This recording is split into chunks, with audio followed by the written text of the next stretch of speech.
Are you feeling disillusioned about the perspective you grew up with, but also feel hesitant about putting your trust and loyalty in anything else? You might be losing your way in deconstruction. Deconstruction is about questioning and taking a long, hard, and honest look about some of your fundamental understandings. But it's because you're dealing with something so personal and meaningful that it is quite common to end up bitter with people and groups, especially when you start seeing their flaws. And this is especially true if you have ended up in the deconstruction space without conscious choice. Bitterness towards people is a big warning sign that you are losing your way in deconstruction. One reason we can end up bitter at people or groups we once trusted is because they represent something we now feel disillusioned about. Thus, we feel they are perpetuating the problem.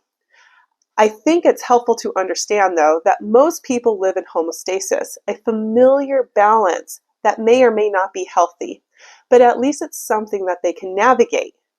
And when you're in deconstruction, this contentment with the norm can seem distasteful or naive. However difficult it may be, it is useful to consider that living in homeostasis is okay and normal. It is not your responsibility to open the eyes of everyone around you, nor is it their responsibility to restore your peace or take on your crusade. This is your inner struggle, and projecting it onto the outside world often leads to regret and bitterness.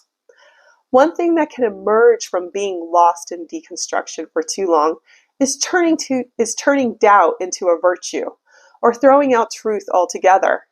This misses the goal of deconstruction by being possessed by a single revelation rather than integrating it into a balanced ecosystem.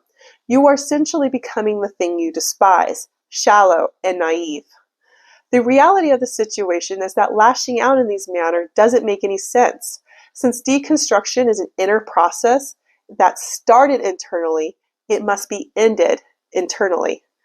To avoid getting lost, it is important to remember that deconstruction is meant to be temporary and for a specific purpose, which is to bring warring sides of yourself into better integration. During this time, you are the aberration, and that's okay because it's temporary. And if you take the time to put serious thought into who you want to be on the other side of this going forward, you can avoid incorporating these kind of pitfalls into the person you're becoming. So if you would like to learn more about deconstruction and reconstruction, you could check out our other videos on our integrated thought playlist. So I hope that helped, and I hope to see you in another video.